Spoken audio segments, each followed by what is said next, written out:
We had over 600 people register, which is quite something. Yeah. The record for our account, for sure. We've got almost 260 in the audience at the moment, but there's still people joining us, and there's quite a few people watching online as well. My name is Tina Werkmann. I'm co-chair of Labour Against the Witchhunt with Jackie Walker. I'm also secretary of the Labour Left Alliance, and because I've hosted a few of these events before, I've been asked to host this one. Just want to say a few words. This is not going to be an abstract educational event on the role of freedom of speech. Interesting though, as that would be, John Stuart Mill, Karl Marx, Rosa Luxemburg, they had some very thought-provoking ideas on that issue that many on today's left would find rather uncomfortable.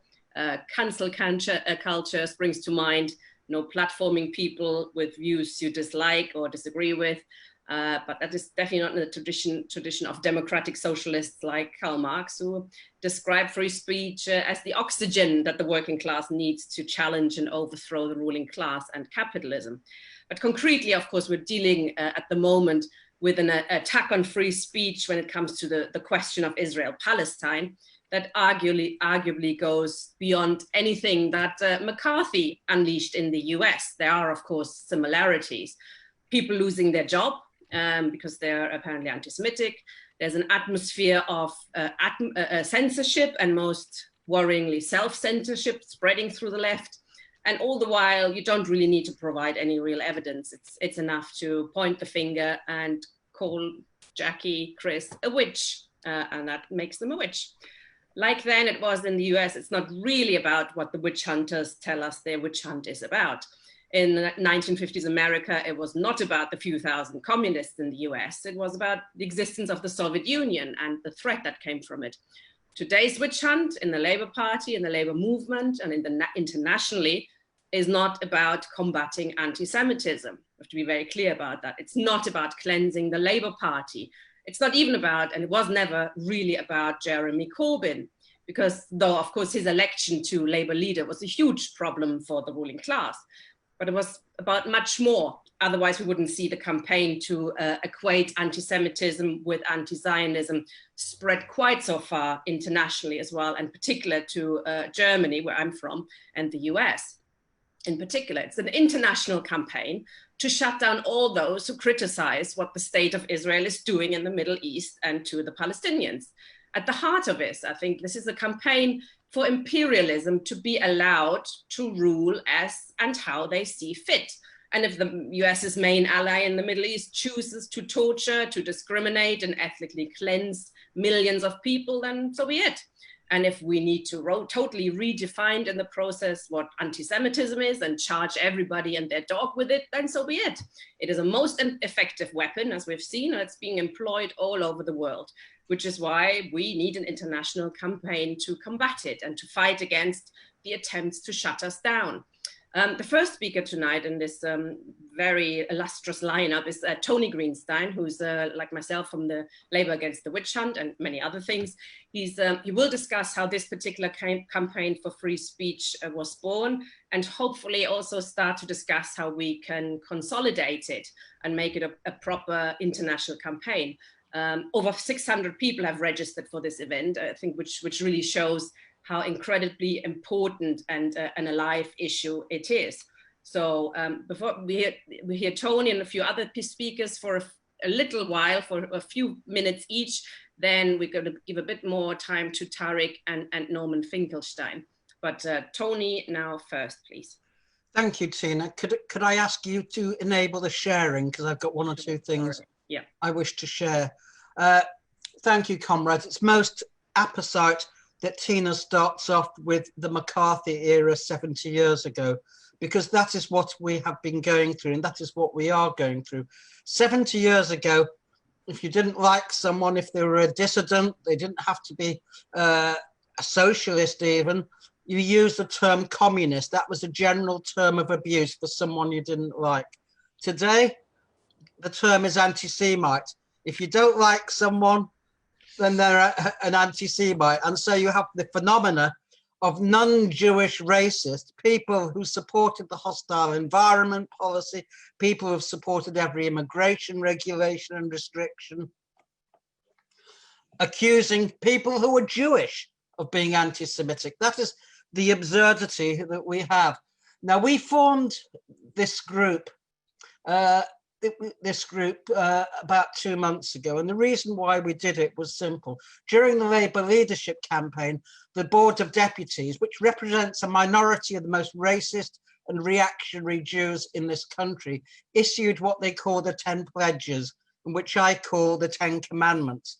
Now, if anyone is aware of the 10 Commandments, the 5th commandment is, thou shalt love, honour and obey thy parents.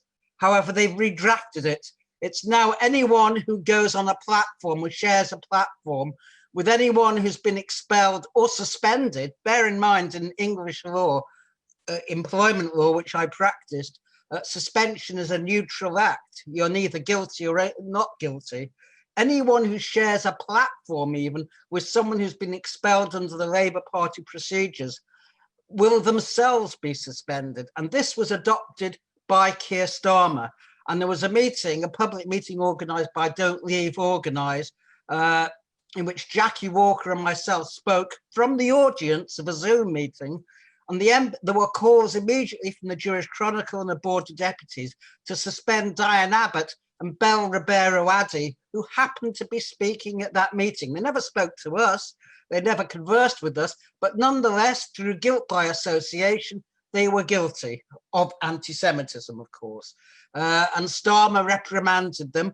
And then later, of course, he dismissed from the cabinet Rebecca Long-Bailey because she'd repeated what he called an anti-Semitic conspiracy theory, namely that the Israeli police train American police in a variety of techniques, including the neck on the knee on the neck.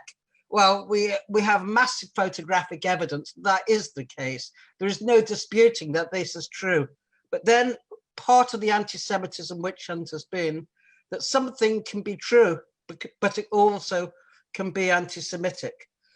And the main point I want to make today is that the anti-Semitism witch hunt that we've seen for the last 5 years has absolutely nothing to do with anti-Semitism. Anti-Semitism is the excuse, it is the pretext, it's not the reason. And we see this quite clearly with Keir Starmer, because not having dismissed Rebecca Long-Bailey, you would have thought he'd dispatch Rachel Reeves, one of the most obnoxious right-wing members of the shadow cabinet, someone who says that Labour does not represent claimants, because she tweeted a message of support for a statue by Nancy Astor, and I'll show it you. Here it is, if I can get it, bring it up if everyone can see that. Nancy Astor, apart from being the first Conservative MP, was also a supporter of the Nazis. This is just one of her quotes. She was a member of the Cliveden set, a pro-Nazi group of Tories, and she said, Hitler will have to do more. She said this to the American ambassador, Senator Joseph Kennedy. Hitler will have to do more than give a rough time to the killers of Christ. That in itself, of course, is an anti-Semitic reference, the idea that Jews are the killers of Christ, to justify the UK and US entering the war. And you see at the top, Rachel Reeves paying tribute to this woman. Keir Starmer simply did not want to know when he was questioned at Labour's National Executive Committee over that. Likewise, Stephen Reid, another member of the shadow cabinet, he tweeted something about Richard Desmond being a puppet master, which is again another anti-Semitic trope about Jews pulling the strings from behind the scenes. It's an infamous stereotype. Once again, Keir Starmer was completely unconcerned about it. So I think we can draw the conclusion, not only the conclusion from what Keir Starmer has said, but actually from the leaked Labour report itself. One of the very clear things to me about that report is that people like Christopher Crooks, who were genuine Holocaust deniers, the compliance unit really did not want to know. They were not concerned with genuine anti-Semites.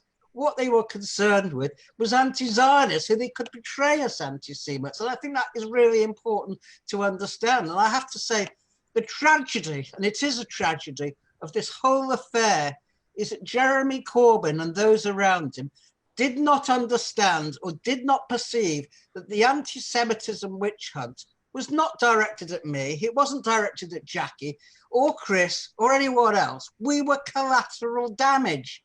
The main target was Jeremy Corbyn himself. So there was nothing Corbyn could have done, however much he tried, which could have evaded this, apart from standing up to the witch hunters and calling out the weaponization of anti-Semitism in the Labour Party. And I read the leaked report. I did a long summary of it myself on my blog, and here it is. I mean, I just want to show. I just want to show you this, and it startled me. I was reading through it, and it said. There's a number of such references. Jeremy Corbyn himself. Can everyone see this? No, it's not come through, Teddy. It's not come through yet. Can someone tell me when it has? It's not. Your share doesn't work. You're not sharing. Oh, right. Okay. Let me share. Please do. Yes. Sorry. Right. Can everyone see that now? Nope. Nope. There. I can't see your screen. No. You have to press at the bottom of your screen. Share. Yeah, I've done it. Right, is that there? No. Sorry, Tony's not working. Is that up now or not? No. Oh, yes, something's happening now. Okay, now it's coming. Okay, this is the leaked Labour report, page 306.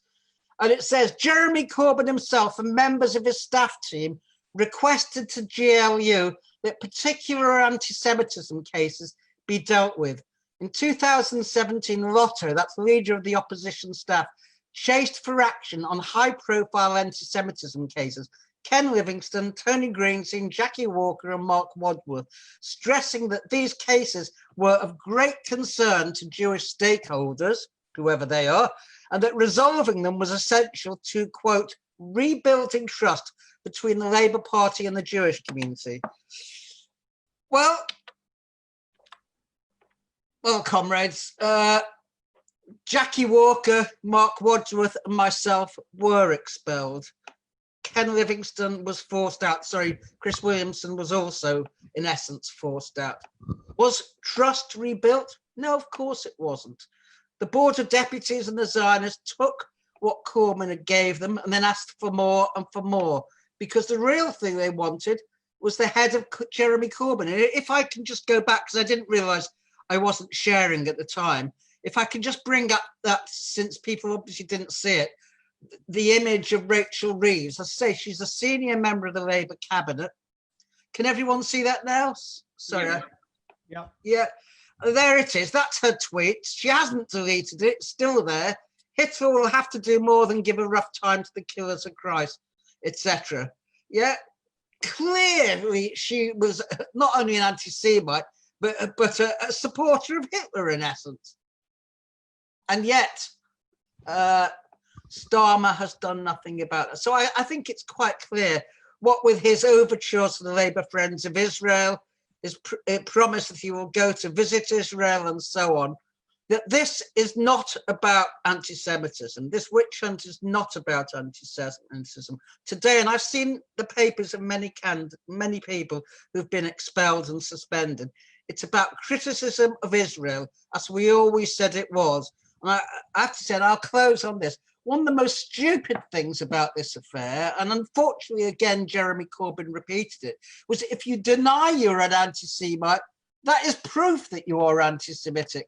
I have to say, this is the logic of the Salem witch trials. It was those who denied that they were witches who were hanged. No one who admitted to being a witch was hanged. They got off with imprisonment or what have you. So we see this nefarious logic being used. It's almost as if you were accused in court of a crime, if you deny that crime, then that is proof of the crime. That is really fascist logic, nothing less. So thank you for listening to me, and I hope it's a great meeting. Thank you. Thanks very much, Tony. denialism is certainly a new charge that's shown up in this period, and there are a few people being suspended and expelled at the moment for denialism, especially the Wavertree 4. That's the whole charge of all of these 4 individuals suspended. Absurd, isn't it? The next speaker is Jackie Walker, a person who's been smeared and her case extended and deliberately delayed in order to get rid of easier cases like that of Tony First, as the leaked report has shown. She was smeared as an anti-Semite and in addition had plenty of racist and sexist abuse on top of it. But she's not giving up, which is fantastic. Continues to speak out. Hello, Becky.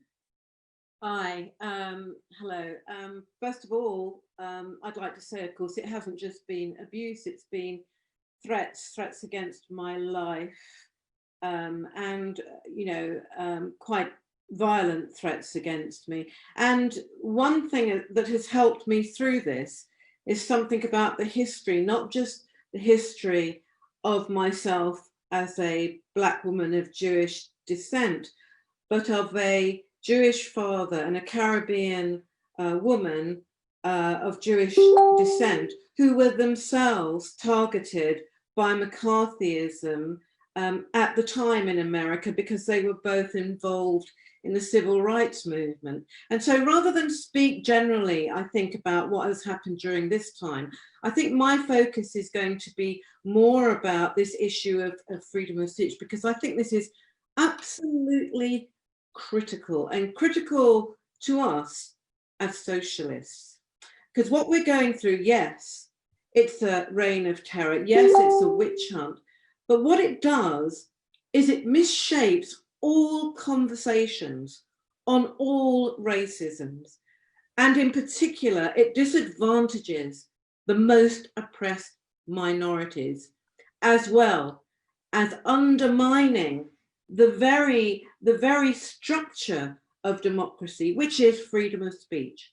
We don't have freedom of speech. People cannot make democratic decisions. And whatever we think of parliamentary democracy, whatever the limitations of it, it is so much more limited when we are with a media that continually lies and misshapes public opinion.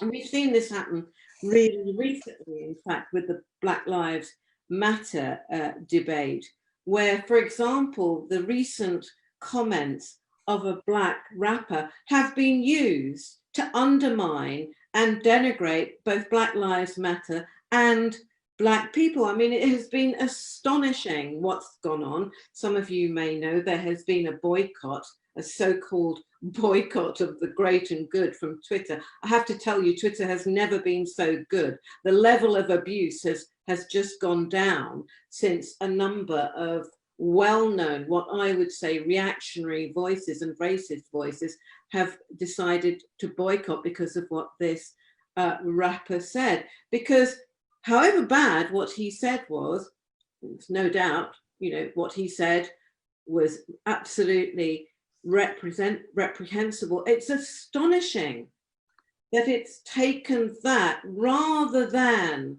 the level of anti-Black and anti-Muslim racism that is extolled on social media, that these people haven't felt moved to actually speak out about. And the other thing I want to speak about is how we shift opinion as socialists, as people who speak about issues within this democratic process. Because I, like everybody, has made mistakes. There's not one person on this platform or at all anywhere that doesn't ever make any mistakes. And it's how we develop ideas is to practice and to speak and enter into a dialogue and then change when others, you know, correct us, or we correct ourselves through actually realizing that our thoughts are actually not quite spoken about. We haven't spoken our thoughts in quite the right way. And we're now into a system where not any misspeech, but only, as Tony pointed out, only particular misspeaking or mistakes are made enough not just to castigate people, but to actually attempt to destroy people, both politically and personally. And I say personally, because, you know, the amount of people who are suffering real mental illness because of what has gone on, and real physical illness cannot be exaggerated.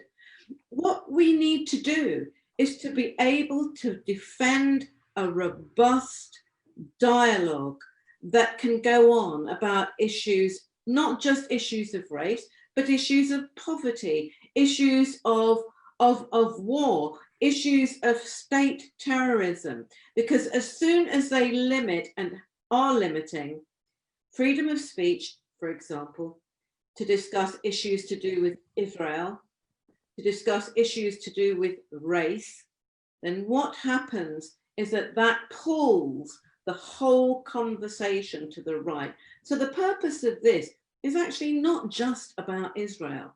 It's about the right taking hold of the dialogue, taking hold of the vocabulary of emancipation and claiming it for themselves. And we have to resist it, whatever the cost. We have to resist it. And just to end on this issue, because this is also very current at the moment, we see this happening in particular in the court system. Now, one thing I know is that my case would have been thrown out of any judicial in this country. It would have just been thrown out with lack of evidence, with the lies that were told about me, with the smears that were then accepted by the Labour Party as truth. The fact that they chose to use a so-called specialist, who is a specialist of nothing in particular, in fact, from this country, and rejected to take hold in terms of, in particular, the report, the actual work and comments by Professor Lewis Gordon from America, who is actually the leading world specialist on the intersection between Blackness and Judaism. And they chose not to actually take that on. But what we see is the court system now being used by the rich and powerful in terms of a pattern of libel and damages. Because what they know is that unless you're willing to risk your house, you're not going to fight it. And it has become a tool to smash freedom of speech. And until we actually get into court, we have the funds and we have the case to push back into court. This is actually a problem for us. And it is to the shame of the judicial system that the way the libel rules works for the rich and the privileged. And I only hope, looking at how much the crowdfunding for Jeremy Corbyn has run, that if he doesn't use that money for himself, that money will be used. That money will be used in court, if not to defend him, but to defend the movement that has stood in solidarity with him from the beginning. Thank you. Thank you, Jackie. Bit of a shame he didn't defend us when we had to go to court, or some of us, but that's a different matter, I guess.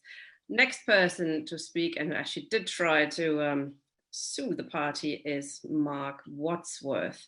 One of the most ridiculous cases. I think his expulsion is perhaps on the weakest of all the expulsions that we've seen.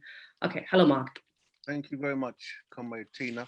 My encounter with a pro-Israeli government zealot at the launch of a Labour report into anti-Semitism and racism in June 2016 got me expelled from the party, despite my record as a lifelong anti-racist campaigner. And you've heard from Comrade Tony how Black party members and Jewish party members have been targeted.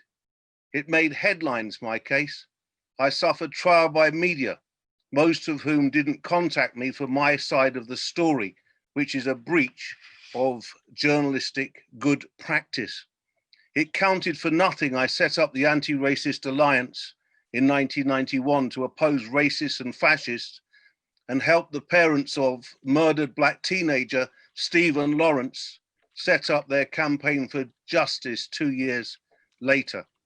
Through my contacts, I was able to introduce Doreen and Neville Lawrence to Nobel Prize winners Nelson Mandela and Desmond Tutu. Censorship is done by commission and omission.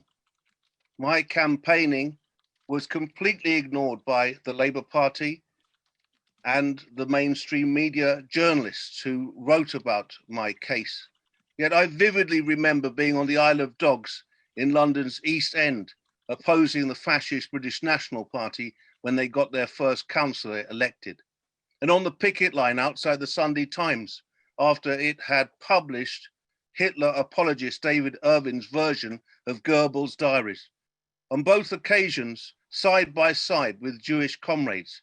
In fact, Ali G, Sacha Baron Cohen, as a young Jewish activist, was one of them.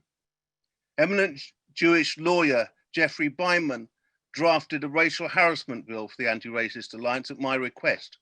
It became law with the help of Jewish Tory MPs of Ivan Lawrence. We used to work with the Board of Deputies of British Jews, Tony, of which Ivan Lawrence was a member, and Polit Zion, which is now the Jewish Labour Movement. Some people said I was soft on Zionism. How June 2016 changed that.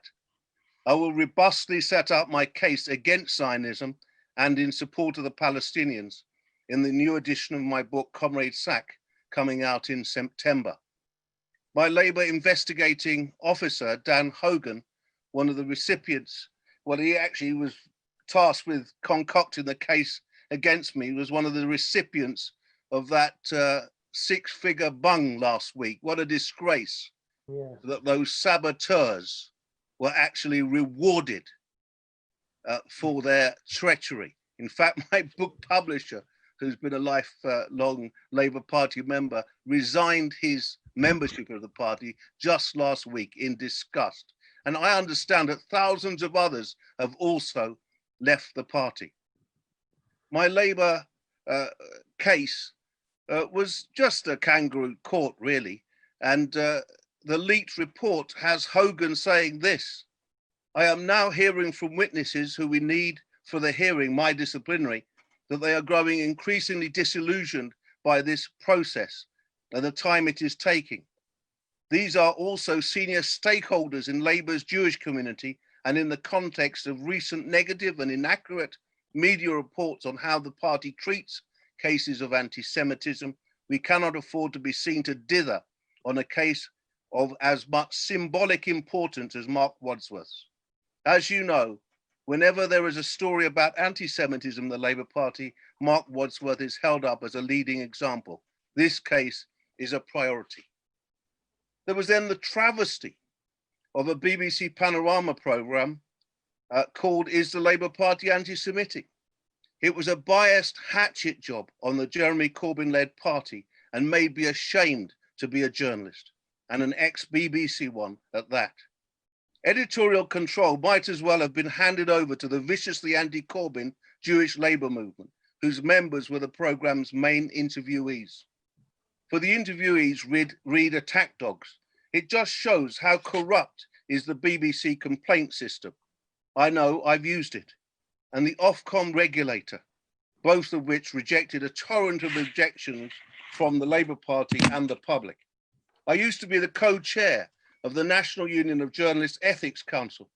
In my view, the Panorama programme breached clauses 1, 2, 3, and 4 of the union's Code of Conduct that explicitly state a journalist at all times upholds and defends the principles of media freedom, the right of freedom of expression, and the right of the public to be informed, strives to ensure that information disseminated is honest, conveyed accurately and fairly. Journalists need to be brave. Tariq Comrade, I remember as a young reporter doing a freelance shift at the Daily Mirror in 1981, when you tried to join the Hornsey Labour Party. In fact, Jeremy Corbyn proposed the motion to have you accepted into membership. News bosses at the Daily Mirror crowded around my desk and asked me, as a black face in the office, the only black face in the office, to write a knocking feature about you, which I refused to do. And therefore, no story from me with my name on it appeared. I think that I ruined my chances of ever getting a job on the paper as a result of that, but it was well worth doing. In fact, Harold Wilson's ex-press chief, Joe Haynes, was one of those news executives trying to bully me. Most galling is the now ex-Labour MP that got me chucked out of the party. She lost her seat at the last election, which was some poetic justice, was exposed as a liar about the volume of abuse she had received. She's now got a top job at, wait for it, Index on Censorship. Well, David Miller exposed the lies that she made about the volume of abuse. In fact, Black MP Diane Abbott has received more abuse many times fold than any other MP. And yet I don't see the party leadership of Keir Starmer sticking up for her, speaking out. He's too busy in his office in a photo call doing a stomach churning taking of the knee with Angela Rayner, whilst calling Black Lives Matter a moment rather than a movement. I have this to say for all of those who have been traduced, vilified, suspended and expelled by the witch hunters. We will be vindicated by history, of which journalism is just the first draft. Thank you. Thank you very much, Mark. Sorry about the chat there. We had a couple of trolls posting nasty things, but they're gone now. We're used to it, aren't we? So it's not like the first time we've been called names. The leaked report also has, of course, shown the many mistakes made by the Jeremy Corbyn leadership, Corbyn and his allies. And I think this has also become very clear in the case of Chris Williamson's expulsion, well, his suspension, so you weren't expelled, his suspension, when the report quotes at length and very proudly, I think, Jenny Formby explaining why he should be suspended. None of what he said, she says, is by itself, none of the things are a problem, but you add them all up and they become a pattern of behavior, which does remind me about the striking as like a bit like the 3 strikes out policy in the US, where you can go to prison for 30 years for stealing a lipstick because it's a pattern of behavior.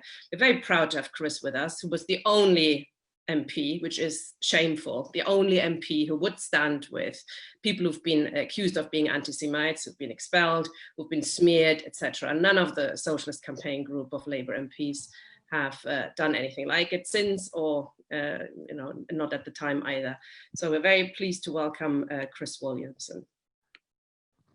Thanks very much indeed, Tina, for that introduction. And I wanted to start really by saying that what we're seeing is, and have seen for some time now, a concerted effort to close down solidarity. And indeed, I remember people on the left of the party, or claim to be on the left of the party, for example, saying to me, steer clear of Jackie Walker, don't get involved with Mark Wadsworth's case. And I absolutely refuse to do that, because in my opinion, if you have a platform, it's incumbent upon you then to use that platform to stand up for what's right, and to certainly express solidarity with people who, as Marc has just said, being absolutely despicably traduced. And I was not prepared to do that. And I went and gave evidence for Marc. And he referred to his hearing, the Labour Party hearing, the National Constitutional Committee, as a kangaroo court. It absolutely was. They had no case against him whatsoever. And yet it didn't matter what we said. There was a predetermined decision. It went on for 2 days. God knows how they managed to spin it out for that long. I don't know if they're on expenses or something. But quite clearly, when you look at the evidence that they had before them of Marc's intervention at the press conference, into the Chakrabarti review into anti-Semitism and other forms of racism, there was literally no case against him. But look, this whole issue about chilling free speech extends well beyond that, of course. And Jeremy made a fatal error, in my opinion, Jeremy Corbyn, when he tried to appease the unappeasable. He treated them as people who were acting in good faith. But the truth is they were bad faith actors. And as Tony and indeed Mark and Jackie, I think, have made the point that, you know, they weren't interested in reality about anti-Semitism. The real deal was to stop a socialist getting into number 10, but more specifically, somebody in Jeremy Corbyn who was committed to a genuine ethical foreign policy, a foreign policy that would have extended support to the Palestinian people. And now we have the absurd spectacle of right-wing commentators complaining about this so-called culture, this so-called cancel culture. But let's remember where the cancel culture started. The origins of the cancel culture can be traced right back to the State of Israel and to the Zionist lobby on both sides of the Atlantic. Very, very powerful and influential lobbies. Over in the States, we have Campus Watch, the Canary Mission, so-called honest reporting, the Committee for Accuracy in Middle East Reporting in America, and the so-called Anti-Defamation League. And then in this country, we've got the Board of Deputies, which have already been mentioned, the right-wing pro-Zionist newspaper, if you can call it that, the Jewish Chronicle and others, have been actively working to close down free speech as far as it extends to Palestine and support for the Palestinian people. And their aim is to, and it's been effective, is to terrify editors, to terrify academics, to frighten activists, and even judges and lawyers have been intimidated into accepting Zionism and supporting the objectives of the State of Israel. And I saw that terror, that fear at first hand from MPs. Yeah. Because when I was initially suspended, there was literally no public support from my comrades in the Socialist Campaign Group, even though I was probably the most active member of the campaign group. And then when I was reinstated in the middle of last year, there was an outpouring of oppositionists, hysterical media outbursts, and over 100 MPs signed a motion calling for the decision to reinstate me to be overturned. And I then explicitly asked the Socialist Campaign Group for a collective statement of solidarity. I said to them, look, we're all socialists, aren't we? We all believe an injury to one is an injury to all. We all believe in collective solidarity. And I'm afraid to say it was not forthcoming. I didn't actually ask the entirety of the Socialist Campaign Group. I only asked 10 of the, what I felt were, were the strongest members of that group. And I got a response back from one of them saying, what can 10 MPs do against 100, Chris? And it was very, very sad to see.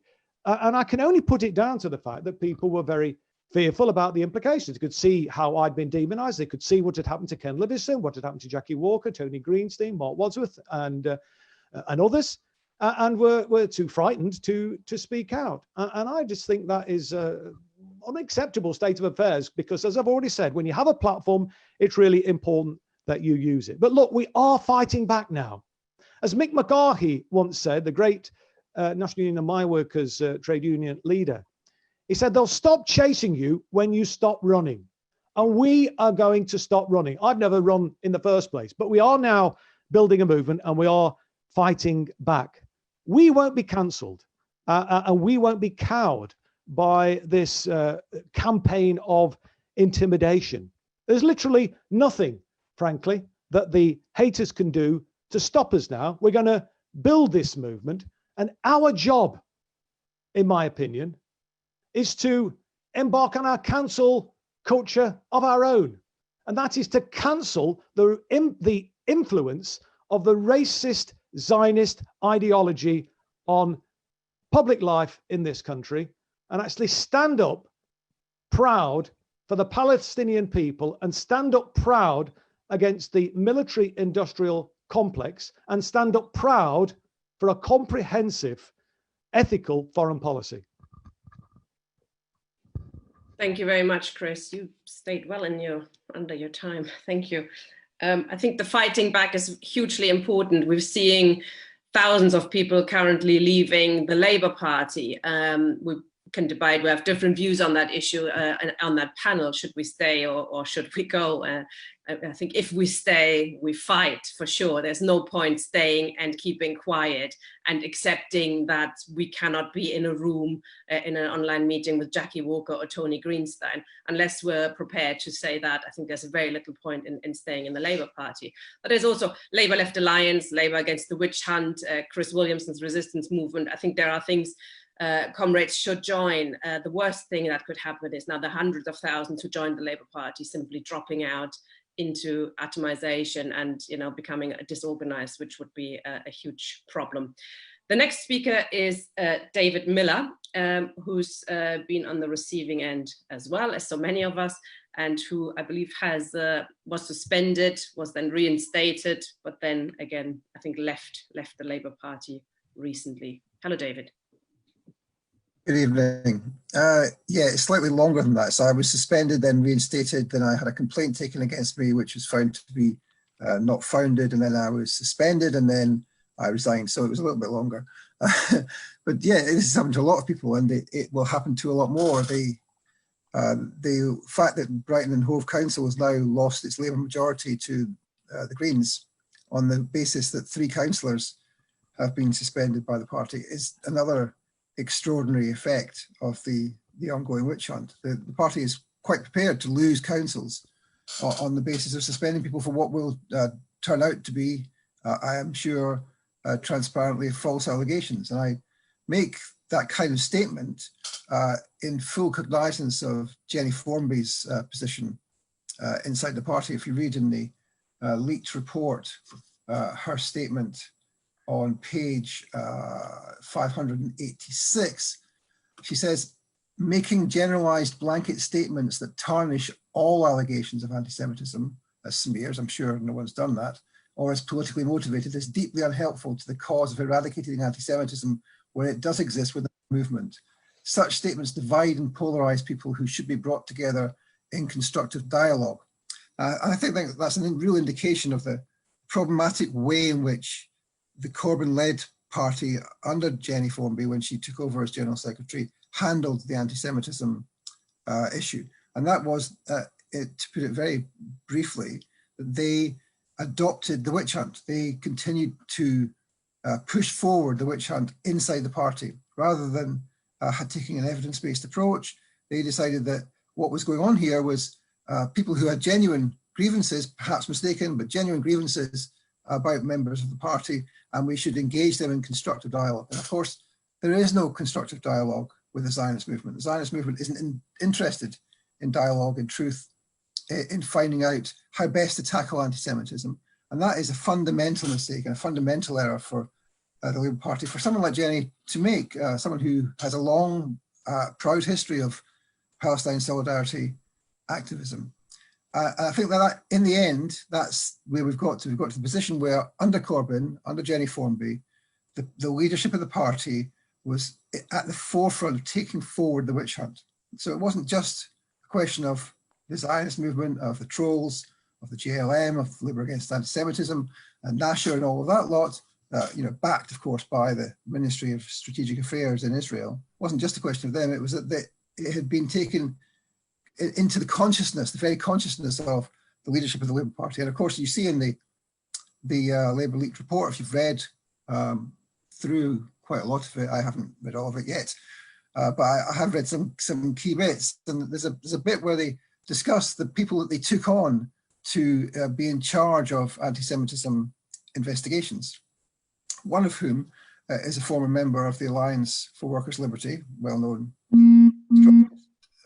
faction, and the other one says in a long passage in the report, which he himself must have written, that he learned about left anti-Semitism from reading a book by Dave Rich of the Community Security Trust, an organisation which has been at the forefront of pursuing the witch hunt, a group which is unable to distinguish between anti-Zionism and anti-Semitism, which purposefully blurs together those two concepts in order to pursue the left. That's been its raison d'etre from the very beginning, since it was created in 1994, and indeed even before that, the previous organizations which became the Community Security Trust. So the idea that people like that should be engaged in constructive dialogue is a fantasy. These are people who must only be faced and defeated. They are supporters of Israel, of the racist policies of the Israeli government, and of course of the racist foundation of the Israeli state, founded, of course, as we all know, on ethnic cleansing and settler colonialism. So I think that perhaps, I mean, maybe I hadn't realized this, but maybe other comrades hadn't realized this, the rot had gone so far as this, but reading the leaked Labour report, one sees that, it was Corbyn himself, he went along with that, Jenny Formby, McDonnell, all of the leadership who went along with essentially a Zionist approach to dealing with anti-Semitism. And that's that. When I first sort of realised that, I was shocked, perhaps not that surprised, but shocked that they had gone so far, because these are people who all their lives, as Chris has said, in the campaign group had been involved in Palestine solidarity work. No doubt they still will be. But I think that was for me the key problem with which was brought out in the Labour Anti-Semitism report. And where are we now? We're in a position which is way worse than when Jenny Formby was in charge, and will get much worse. There are proud Zionists in the leadership office of Keir Starmer. He himself, of course, described himself in similar terms. And there will never be a possibility of engaging in proper Palestine solidarity work inside the Labour Party now, until or unless these people are removed from the party. And the prospect of that at present, I think everyone would agree with me, seems rather remote. So the question is what we do about this. And I don't want to, divide people. Of course, people have different views on this, but it seems to me clear that we cannot win this argument inside the party. And there is the need for movements, perhaps new parties outside the Labour Party, which need to be built. These are not easy matters. The history is not propitious. The way in which the left has fallen out with itself and amongst itself in the last 10 years since the Iraq war or so, it does not give great cause for confidence, but it's the only option, it seems to me. And I wanted to put that out there as what seems to me to be the only possibility.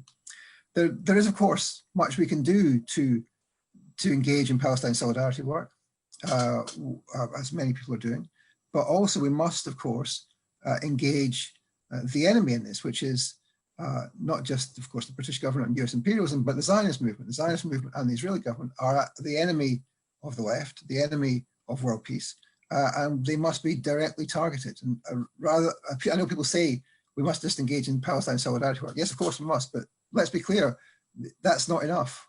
In order for the Palestinians to win, Zionism as a philosophy, as an idea, as an ideology, must be defeated. And that seems to me to be the clarity which the current historical moment gives us. I don't think I need to say much more than that. I'm happy to answer questions when they come around.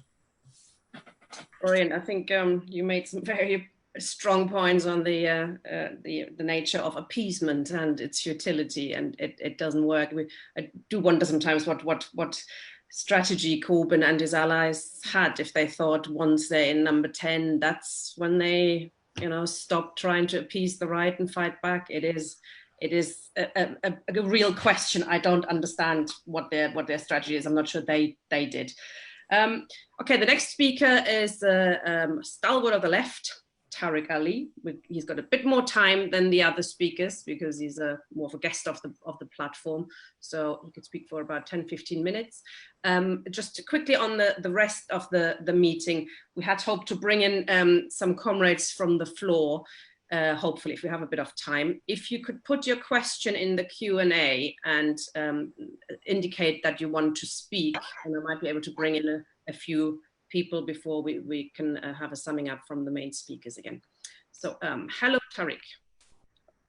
I am very glad to be with all you comrades who I've defended on paper in writing since this wretched business started.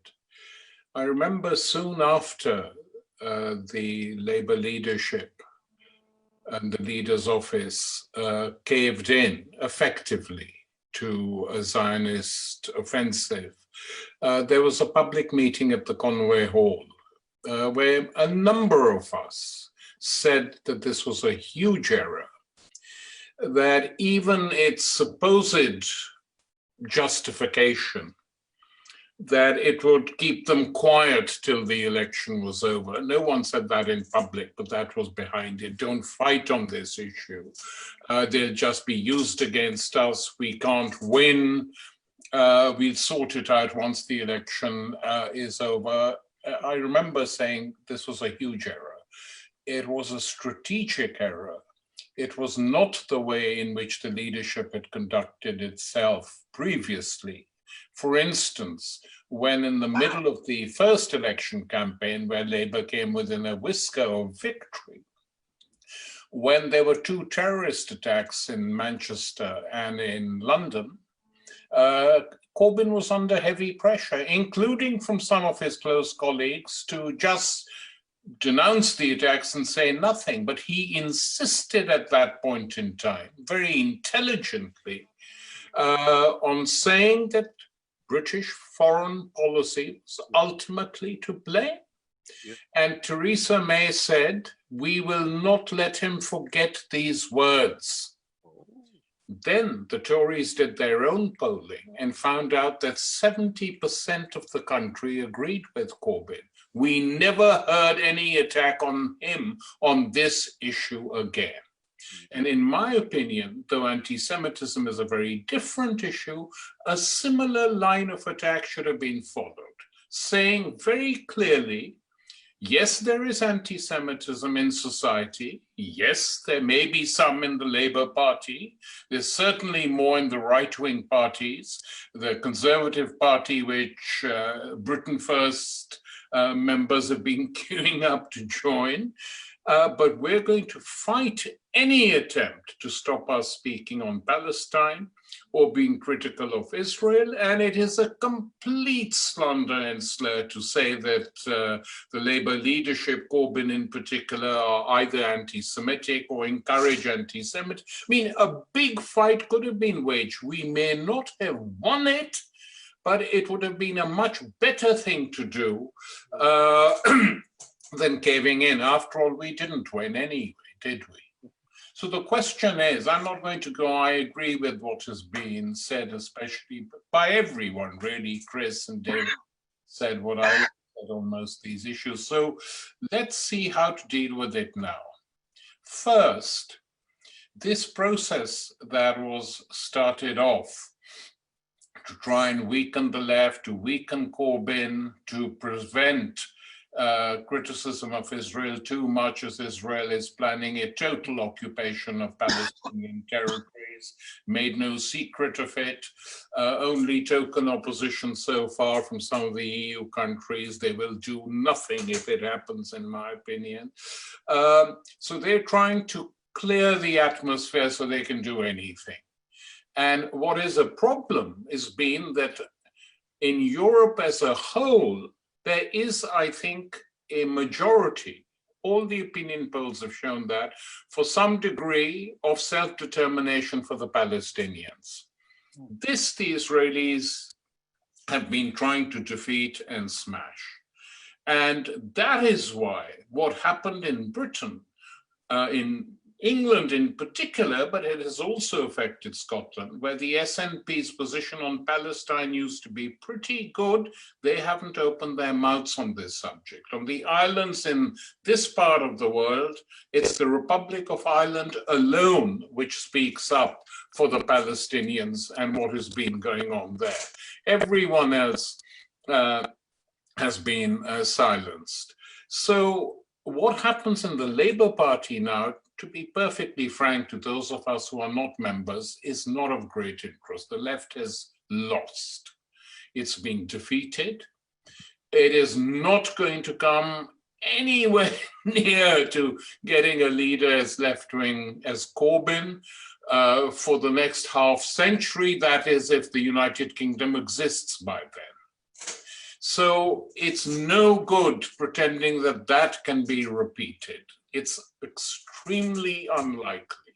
The right are not going to make the same mistakes again, which enabled the left to come in and score these victories in a situation where they had virtually nil support inside the Parliamentary Labour Party and were unable to create an organization which did more than electoral campaigning. Momentum could have been a powerful organization if it had been politicized, if it had been educated politically, if it had been taught what socialism was, why we agitate on Palestine, etc., etc. It wasn't done.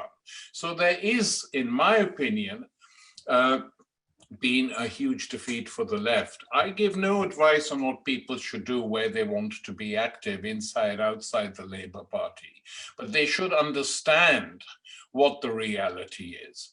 Now, if you look, everyone agrees on this, that one of the principal reasons for the so-called anti-Semitism crisis, which is taking place here, and which, by the way, we've not mentioned this, but attempts by the French government to declare all anti-Zionist marches, anti-pro-BDS manifestations illegal has been rejected by the European Court. And this rejection, the first week after this rejection, I saw the largest pro-Palestinian demonstration in Paris that I have ever seen. So I think what is important is to, obviously we carry on the campaign, those of you who are involved in it, but the key thing is to try, at least attempt to defeat the Israeli state in terms of not keeping quiet about Palestine. This means all sorts of activity. It means mobilizing people again, because what is happening, I mean, it is painful to read reports. I honestly find it painful to read the reports coming from Palestine every day to me, from different cities, from Gaza, from Ramallah, from the peace movements, etc. It is horrific how the Palestinians are being treated by the Israeli government and its military. And the fact that this is all accepted without a single real voice speaking up in anger in the parliaments in Europe. Actually, I'm being a bit unfair. There have been some powerful speeches made by left-wing socialists in the Belgian parliament. Some very powerful pro-Palestinian speeches have been made. But by and large, what Norman Finkelstein described as the Holocaust industry and the uses that are being made of the Holocaust to silence and blackmail people into capitulation or inaction, inactivity on this question have been getting stronger and stronger. And so let's try and defeat them where it really matters, not just, as someone else said in their comments on sort of ritual demonstrations that we should have, because they're important to show that we are not frightened, but also occasionally changing the targets. I mean, the Israeli embassy, I recall during the years when we were fighting against apartheid in South Africa, one anti-apartheid group had a lunchtime picket of the South African embassy in Trafalgar Square every single day, whether it was 5 people or 10 people, or sometimes it became hundreds, later thousands. The picket grew and grew. Something like that has to be planned outside the Israeli embassy to show that we are completely opposed to what is going on in the Middle East, where the Palestinians are more isolated than they have ever been since 1948. The Arab governments have abandoned them. Their own leaderships have collaborated cruelly with the IDF, the Israeli Defense Force, and have left their people leaderless. The situation in Gaza, politically, economically, socially, is absolutely miserable. Gaza is the largest ghetto in the world today.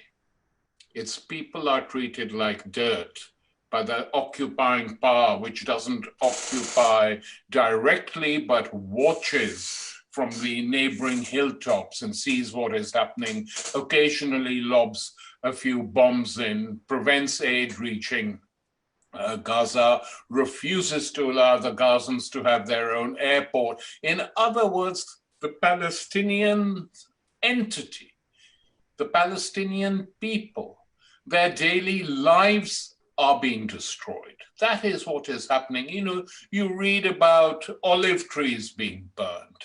You read about homes being occupied on order of the Israeli judiciary, people being driven out of East Jerusalem. And this is going to end, this is going to get worse and worse and worse. So for me, the main task is, regardless of what the Labour Party does or doesn't do, and it's not going to do anything, to build and strengthen a campaign in solidarity with the Palestinian people, not even their leaderships, which have let them down so badly, but with the Palestinian people in their struggles, large or small, which lie ahead. It doesn't cost us anything to do that. It just is a question of time. And once the pandemic retreats a bit, which is likely by the next few months, we are told, then I think we have to start organizing in public. It's not going to go on. Today, the same board of deputies who have been attacking Corbyn have attacked Facebook and Twitter for not imposing censorship. And censorship on what? On anti-Semitism. Well, I ask, who is going to determine what is anti-Semitism and what isn't? I mean, I'm sure we know there's a lot of rubbish put on in the social networks, but to try and stop voices of dissent on the question of Palestine and Israel on the social networks is going to be a disaster. It won't work. People will find other ways of communicating and moving on. And the situation in Britain now, I find, in terms of this particular struggle, is the worst it's been ever.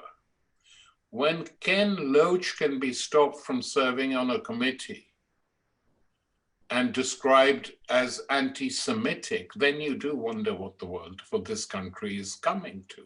It has an utterly debased political culture now, in which this can go on. And were it just conservative newspapers, I mean, they're totally opportunists, as we know. Doing this, you would sort of shrug it off. But the Guardian has been centrally involved in this particular campaign, in denouncing Corbyn's leadership, in being totally uncritical of the new Labour leader. He just has to smile in the news headline, Keir Starmer smiled today. I mean, that's what it's like, reading these wretched newspapers.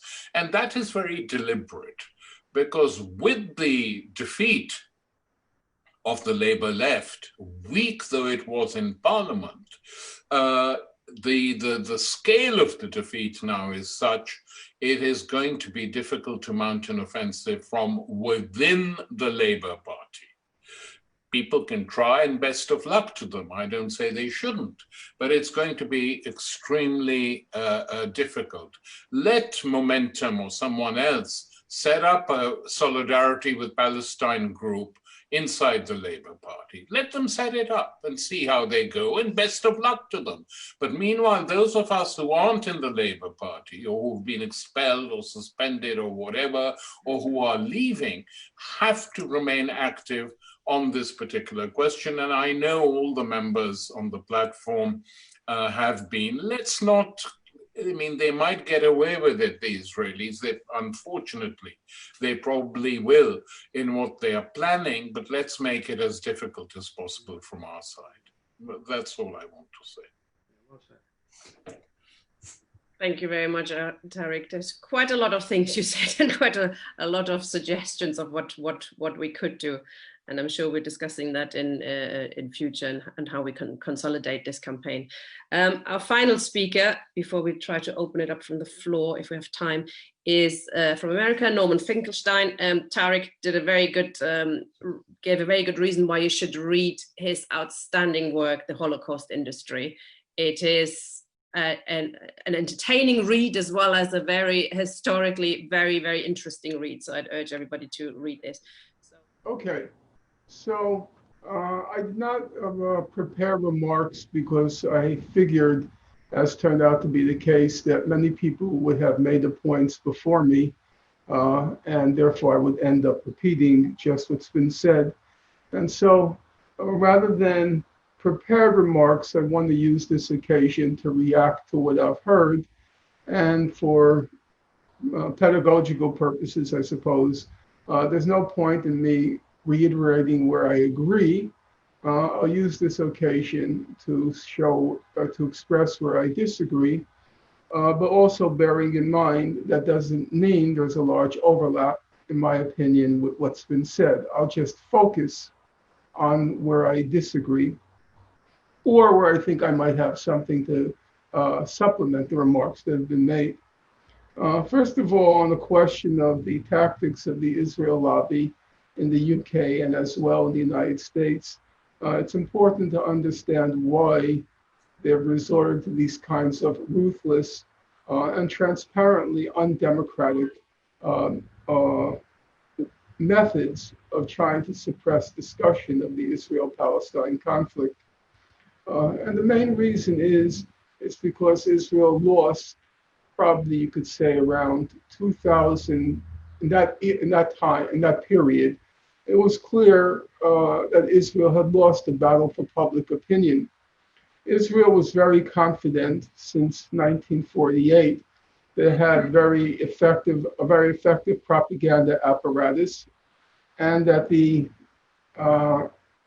apparatus on the other side was weak, it was feeble, and therefore it commanded all public discussion of the Israel-Palestine conflict, or back then it was called the Israel-Arab conflict. And so it was confident that in any public debate, it would easily prevail. And so it was all for democracy, all for public debate, because the balance was on their side. Beginning in, I would say, if you were to ask me to date it, I would say beginning with the first Lebanon War in June 1982, and then pretty much climaxing with Operation Cast Lead in 2007, 2008, or was it like 2008, 2009? Now my memory slipped, but it's either, let's just go 2007, 8. In that period, there was a gradual incremental loss in the persuasiveness of the Israeli case. And after Operation Cast Lead, it was very difficult for Israel to sustain itself in public debate. And so at that point, they decided to take off the kid gloves, to forget about pretenses of democracy, forget about free speech, and just to pretty ruthlessly throttle any opponents of Israel in the public domain, and by acting behind the scenes. And so I think it should be borne in mind that the reason Israel resorted to these, essentially, you might call it terror tactics, of which one of the panelists mentioned, the reason they resorted to those tactics is because they had lost the battle for public opinion. On the question of what was behind the attack, the anti-Semitism attack on labor, I guess I agree with parts, but I disagree with other parts of what's been said. Originally, the attack on Corbyn, it came from the Jewish establishment in the UK. That's uncontroversial. And I think it's also uncontroversial to say that they were instrumentalizing or weaponizing anti-Semitism in order to stop Jeremy Corbyn and his wing of the Labour Party, which was highly critical of Israel and much more supportive of the Palestinians. But that really can't explain why it became a national hysteria. Mostly these are kinds of intramural battles between the Israel apologists and the left when it comes to the Israel-Palestine conflict. But it pretty rapidly escalated into a national hysteria against Corbyn and the left for being anti-Semitic. And there, I don't believe it had all that much to do with Israel. The fact was, Corbyn was a much bigger threat, or he posed a much bigger threat than just Israel and the Palestinians. He represented a radical, he posed a radical threat to the status quo. And the status quo was not happy about that fact. The status quo included everyone. I followed it fairly closely, and I also had the assistance of Jamie Stern Weiner, Deborah McCobie, who sent me lots and lots and lots of links every day and commentary. It included everyone. It was everyone from The Guardian on one end to the Daily Mirror and Sky News, or I should say in the Mirror and the tabloids at the other end. It included the whole of the non-print media, BBC, Sky News, everyone. And it wasn't Israel or the attacks on Israel that exercised them. What exercised them to the point of panic at some point was the fear that the Corbyn wing of the party might actually come into power and threaten what was and is a very good life for them. So I think there's an error in judgment to think that it was all about Israel. Actually, I think the Israel aspect initiated the attacks on Corbyn, but it was overshadowed significantly by the time the hysteria had escalated to trying to stop Corbyn, not because of what he represented regarding Israel, and not only what he represented regarding foreign policy, but Corbyn as the exponent of and the social force representing a real challenge to the status quo in the UK. I would also add that there's a kind of irony here because you're watching what ought to be struggles of the left, namely the struggle against anti-Semitism, the struggle against racism, being instrumentalized by the ruling elites in order to stop the left. And you saw a similar phenomenon in the United States, but in a different register. Bernie Sanders' candidacy, it came under assault, not by the forces claiming anti-Semitism, which proved to be pretty marginal. I was wrong on that point. It proved to be pretty marginal in the United States. What was used to dethrone, to stop, in the end successfully, what was used to stop the Bernie Sanders campaign was identity politics. The charges first made against Bernie Sanders was the Bernie Bros claim that he was hostile to women, that it was all white males who supported Bernie Sanders. And then it was claimed that Bernie Sanders had no base, no roots, no support in the African American community. And then, just as in 2016, when Bernie first ran, just as in 2016, one has to be honest about these things. It was the African American community that killed the Bernie Sanders candidacy as the Democratic Party weaponized identity politics.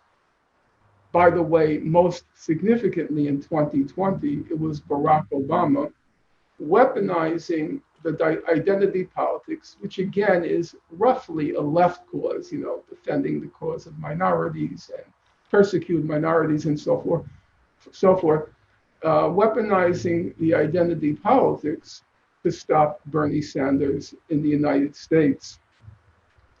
I want to say just a few brief words because I suppose most people are familiar with my opinion on this topic, so I don't want to belabor it in the time that I have. It's the use of a certain language which I find both imprecise, alienating, and politically sterile, if not counterproductive. The most obvious case is the use of terms like Zionism, which in my opinion, I can claim, let's call it a modest amount of expertise on the topic because I wrote my doctoral dissertation on the theory of Zionism. I think these terms like Zionism don't define anything specific or explicit enough that they communicate a meaningful political message to the broad public. Most people in the broad public don't know what Zionism is, and frankly, couldn't care less what Zionism is if they were asked to. In fact, most Zionists or self-proclaimed Zionists probably don't know much about Zionism. I doubt 1 in 10,000 Zionists, I take that back, 1 in 100,000 Zionists have read Herzl's The Jewish State, even though it's a very tiny volume, runs to like 60 pages. I doubt they've read it. They know none of the foundational works. What Zionism basically means in the current world is belief in the right of Jews to have a state of their own. And underpinning that is our notions of Jewish superiority and Jewish supremacy. That to me is, roughly speaking, don't want to get into details, but roughly speaking, it's become an ideology of Jewish supremacy, and its main political manifestation is the goal of a Jewish state, or to preserve a state for the Jews, even at the expense of non-Jews in that Jewish state. So I think it's much more useful if you want to communicate a message that has resonance in the broad public and doesn't turn them off or turn them indifferent, to specify exactly what we're talking about. Do you believe Jews have the right to a state of their own, which renders non-Jews in that state second-class citizens, and in the ideal situation, would want to see all the non-Jews vanish? Do you believe in that idea? I think if you pose the question in those terms, you're much more likely to first elicit a reaction from a broad public, and most likely the answer is going to be a no. That kind of setup is unacceptable. So I personally think it's much more useful to use precise language when the Bolsheviks in 1917 seized power. They didn't ask the public to take a stand on the theory of surplus value or the communist creed, from each according to his ability to each according to his need. They put forth a slogan which practical people could understand: bread, peace, and land. And I think we should learn from that, which is you might have your own theoretical convictions, and they may be precious to you, and you may want to hug them. But when you're trying to speak to a broad public, you should use a language that the broad public can understand, comprehend, and hopefully also embrace. I would also say that goes to using terms like anti-Semitism and anti-Semites. So Tony Greenstein, I agree with him actually quite a lot. But when he says things like, well, if you call Jews killers of Christ, you're an anti-Semite. If you engage in Holocaust denial, you're an anti-Semite. I think Mr. Wadsworth said, if I understood him correctly, and I might be wrong here, but he opposed the publication of David Irving's Diaries of Goebbels because Irving is a Hitler apologist. I think all of that, the labels like anti-Semite, I don't know if Jews killed Christ or not. Frankly, I don't really care all that much. That doesn't keep me up late at night or exercise me when I get up in the morning. But those are sorts of things which should just be debated, disputed, and you come out with your own conclusions. Did the Jews do it or did they not? When Mel Gibson made his film Passion of the Christ, he started off by blaming, he seemed to have started off by blaming Jewish moneylenders or Jews in the temple for Christ's killing, and then he was forced to change the script. I don't see why anyone should be forced to change anything. Express your point of view. If somebody disagrees with it, let them disagree. I don't see why one has to get so excited about it. In the case of David Irving, well, David Irving was a very good historian. I don't care what Richard Evans says. He was a very good historian. He produced works which are substantive. And I happen to have read the Goebbels diary, his book on Goebbels. He had stolen the plates, which were stolen the plates of the diaries, and then wrote a book on it. I thought the book was frankly mediocre, but it certainly should have been published. I mean, mediocre books, there are about 1,000 mediocre books published each month versus one good book. So if it falls in the category of mediocre, okay, not a big deal. I don't see why one would want to stop publication of it. It doesn't register with me. If you don't like it, don't read it. They actually, in the case of Irving, he knew a thing or two. Actually, he knew a thing or two or three. He is competent, so far as I can tell. The same thing with this rapper, Mr. Wiley. I had some correspondence this morning and last night with Jamie Stern-Weiner and with Deborah McCoby, because I asked them to prime me for today. Jamie was kind enough to send me all the tweets. Some of the tweets I agree with Jackie Walker. Some of the tweets were awful, I guess. Some of them were provocative, I suppose you would call it. I mean, some of the tweets I have to say, one of the tweets, the first one that Jamie sent me was with the pictures of the Bolsheviks who were allegedly responsible for the Bolsheviks and their comrades, who were allegedly responsible for the murder of millions of Christians. And they had a picture of Leo Jogishis. I thought to myself, who even knows who he is? I know who he is. He was Rosa Luxemburg's first lover. And he was the head of the Polish left-wing Communist Party. But nobody even knows who he is. I suspect the only two people here who know him are Tariq and Tony. Not exactly the biggest figure, even the pantheon of socialism. Not exactly a big figure. So I don't see what's the reason to get excited. I don't see the reason to get excited about Holocaust deniers. First of all, I don't know what a Holocaust denier is. I don't. Because some people say if you deny that the centrality of the 6 million Jews being killed and you try to bring in other groups of people, you become a Holocaust denier. Other people say if you deny the centrality of the gas chambers, you become a Holocaust denier.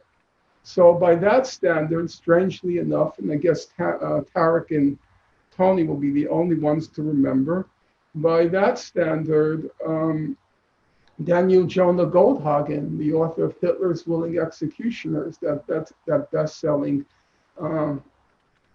schmata, he's a Holocaust denier because he claimed that the core of the Holocaust didn't occur in the gas chambers. He said it was in the killing fields that the essence of the Holocaust occurred. And then the fellow who, his name just slipped my mind, but you can help me with that, who made the 12-hour film Shoah, Lanzmann. Lanzmann. Right, so then Lanzmann started to accuse Goldhagen of being a Holocaust denier because Lanzmann focused on the gas chambers. And then the question of the numbers, how many were killed? Well, those are statistical, scholarly questions. Why can't we just answer a number with a number and present our sources? Some African Americans will tell you 100 million Africans perished in the Middle Passage. 100 million Africans perished. I was very surprised when I read Robin Blackburn's History of Slavery. He put the number at 1.2 million. I'm almost certain of that. Now, does that mean that Robin Blackburn is a slave trade denier? Or do we just go through the numbers?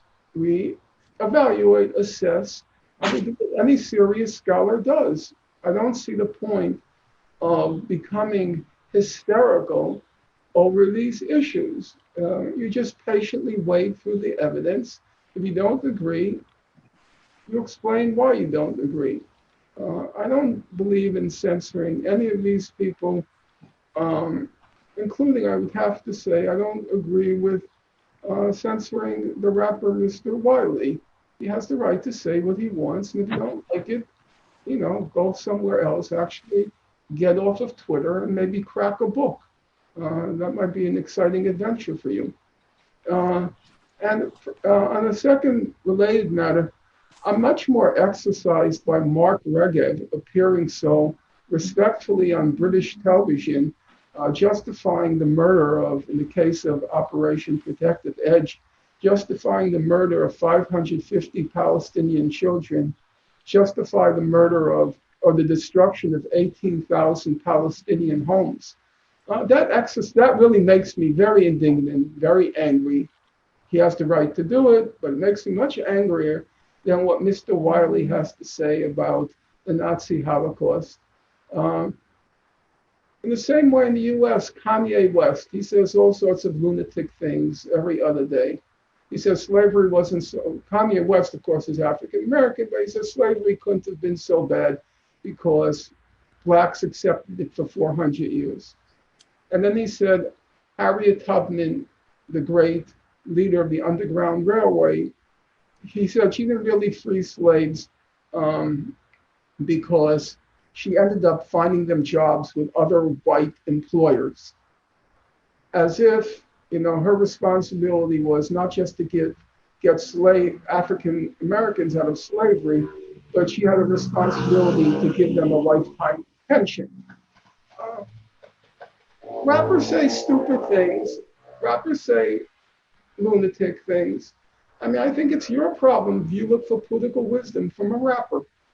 Okay, in my stupid youth, I looked for political wisdom from Jane Fonda and Glenda and and Vanessa Redgrave. Okay, that was dumb. I'll agree, but to get hysterical, to get exercised, I don't see it at all. If you want to get exercised about people who are apologizing in public for crimes that are being committed in real time. Not about what somebody has to say about the Nazi Holocaust or about slavery or about the Middle Passage. Maybe it's dumb, maybe it's not dumb, but we can just go through the normal protocol of trying to separate out truth from lies. And the very last thing I'll say is, with all due respect to Chris Williamson, I don't think the strategy is to have a cancel culture of our own. Now, I understood that you were using it in a kind of loose sense, but I think we should do exactly what the point of this forum this afternoon suggested that we do. We should be fighting any assaults on freedom of speech. We should be upholding, as the first woman said, the best part of the left tradition, the tradition in Marx and the tradition in Rosa Luxemburg. And I still resonate to what Rosa Luxemburg wrote in her critique of the Russian Revolution, where she said, we don't have answers. Socialism it's just a very theoretical general idea, and that we need lots of free debate, free discussion as we try to find a path in uncharted waters. There are no answers. And the only way we can find the truth, okay, you may not like the expression because it has the capitalist overtone, the marketplace of ideas, the unfettered, full, fearless exchange of opinions, what Mill called the standing invitation to the world to prove you wrong. Luxemburg puts it in her own language. She doesn't use capitalist metaphors, but the idea is the same, that nobody has monopoly over truth. Everybody is fallible. A minority of even one can possess truth, and that we should allow for the full, free discussion of ideas. And I want to emphasize, because I had a little exchange with Jamie on this point around a week ago, I don't think the reason we want to have a full, fearless discussion of ideas is not just so we won't appear hypocritical. That is to say, we don't denounce others for repressing speech while repressing speech ourselves. It's not a utilitarian calculus. The principle is you can't make any progress in this world in the absence of truth. Otherwise, you're just living in a world of mystifications and shadows. And the only way you can acquire, grasp, reach that truth is by allowing for everybody to speak, that standing invitation to the world to prove you wrong. And that's how we will advance, progress as a movement, and hopefully as a humanity. Thank you very much, Norman. I have let Norman speak a bit longer than was planned, but I think it was really worth it. I really enjoyed it. And I've made the decision now that we can't have really questions from the floor. Sorry about everybody who's tried to get in. I could ask maybe perhaps the panelists, if you look at the Q&A at the bottom of your screen, you can reply to a few questions perhaps in the Q&A if you feel like it. I think it was a fantastic contribution. I really enjoyed it. Hold on a second. I was going to suggest that what we do, I've looked through some of the questions that we try when we're summing up. I was going to raise 3 subjects that perhaps the speakers could come back to and which reflects something that most questions were about. First of all, is exactly the question that Norman has touched upon, is freedom of speech. Of course, we want freedom of speech for ourselves. We don't want to be shut up, but I think Norman hits the nail on the head. That must mean that we also fight for the freedom of speech for people to call us anti-Semites and to call us racists. They're wrong and we will challenge them. But I think if we start, and there's been a lot of communication about that in the chat, if we start saying, well, but not him because he's a Nazi, or not him because he's a Zionist, and not him, that what will happen, comrades, is that this will be turned against us. A very famous example was 1936, the Battle of Cable Street. The CPGB fought for Public Order Act against the fascists. The government was happy to oblige. Public Order Act came in, and who was it used against? Not against the fascists, it was used against the left and against the communists. We have to be very careful, I think, to fight for restrictions on freedom of speech, even if it's of people that we don't like and we disagree with. So I think it's an important issue, and I would like comrades to get back on that. The other issue that we've picked up on is, I think, the question of the Labour Party. And there are different views on that matter. Should we stay or should we go? Should we set up something new? Should we retain, should we stay in and be out? Just my personal view, if we can stay in, fight, speak up, but also fight outside. But there is the question of the trade union affiliation to the Labour Party, which makes it still, in what Lenin called it, and is still correct, a bourgeois workers' party, the British Labour Party. The unions are affiliated to it. Then there's the electoral system, which makes it very difficult for a party outside the Labour Party to grow and become bigger than what we have plenty thereof, which is small left groups who turn more or less quickly into sects of one sort or another. Third question then is really the moving forward for our campaign. I think it would be good, I think, if we can develop some ideas. I mean, Tariq made some concrete ideas on how to fight for the rights of Palestinians, but also I think a campaign for freedom of speech in the labor movement and beyond, especially because it's such an international issue. We should consider how we can consolidate and move forward and how we organize. So it would be fantastic if the panelists could come back to those 3 questions. I'm not going to take it quite in reverse order, but a little bit. So I was going to bring in Tony first for about 3 to 4 minutes, if that's okay. Yes, fine. Firstly, we have set up a petition on the right of free association and speech. Can everyone see that? Yes. It's on there. That petition is on the internet. It means gone to from my blog and various other places. I can show you. In fact, I can't. But anyone who's interested, please contact me if you can't find the link. It's basically from people in the Labour Party saying we do not accept pledge number 5, commandment number 5, that members of the Labour Party cannot speak on the same platform with anyone like myself or Chris Williamson or Jackie or Marc who've been expelled or suspended. And I think that's quite important. So I would like people to sign that if they're a member of the Labour Party. Just one or two things. I agree entirely with Norman that the witch hunt, the Labour witch hunt, was not just about people who supported Palestine and who were anti-Zionist. It was very clearly about Corbyn being seen as a threat to the traditional bipartisan foreign policy between the Labour Party and the Tory party. Support for NATO, support for Israel as an armed watchdog in the Middle East and so on. Clearly that is the case. Most of the right wing of the Labour Party, in fact I would say all of it, doesn't give a blind toss about any form of racism, including anti-Semitism. The point I made about Rachel Reeves, she used the term Christ killers, or rather Nancy Astor, who she was supporting, used the term Christ killers in reference to Jews. And in that context, the term Christ killers is clearly anti-Semitic. I don't think there's any doubt about it at all. As to who killed Christ, well, we all have our own opinions, and that is an esoteric subject I don't want to get into a debate about. Similarly, about Goebbels' diaries, yes, I think they should have been published. I don't know where Norman got the idea, I didn't. Yes, any valuable source material on the Holocaust is something that should be revealed, even if it has to come via David Irving, who I agree is a historian. One can't take it away from him.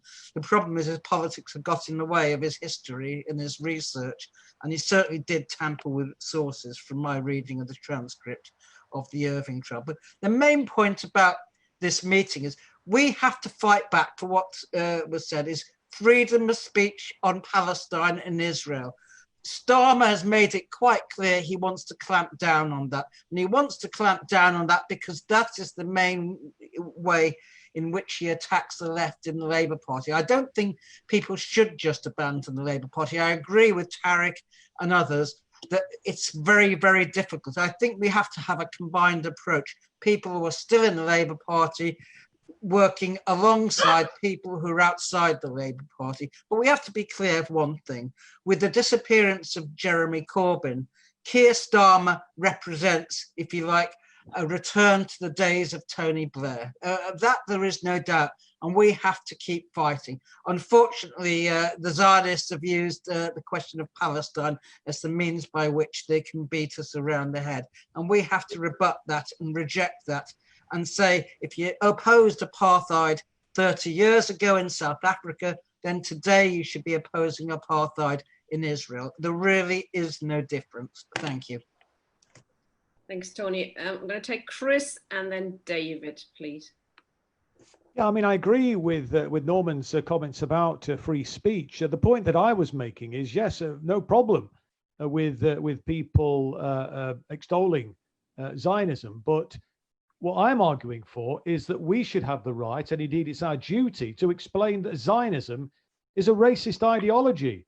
And I think the point that Tony was making in his contribution is the double standards that are being displayed by Keir Starmer and the Labour Party. In fact, not just Keir Starmer, actually, double standards were in evidence even before Starmer came to the fore in the Labour Party bureaucracy. So those people who believe in a ethical foreign policy, those people who support the Palestinians' rights to return to their homeland, who oppose the way in which the Israeli state abuses the rights of the Palestinian people. It's the Zionist ideology, which obviously pervades the policy agenda of the Israeli government, clearly compromises the rights of the Palestinian people. It's a supremacist ideology. And I think it's absolutely incumbent on us, those of us who are anti-racists, to actually make that point very, very clearly, because I think a lot of people don't understand that. As for the future of the Labour Party, I think the best thing we can do is hasten the demise of the Labour Party. It's lost its purpose. I think it's a completely forlorn proposition to campaign inside the Labour Party to try and get it back on track. It's never going to get back on track. We didn't achieve that with Jeremy Corbyn, with a mass movement behind him. It's going to be absolutely impossible now. But I understand that people are fighting a rearguard action, if you like, working behind enemy lines. Fine, okay, do that. But I think where the main thrust of our efforts should be is on extra parliamentary activities. And just in terms of the future going forward, I think that's kind of linked to the first point, really about, exposing Zionism for the racist ideology that it is. But I was very struck by Tariq's suggestion and his reference back to the campaign against the other apartheid regime in South Africa, although we know that what's happening in Palestine now is even worse, and many people who lived through the apartheid regime in South Africa have said that.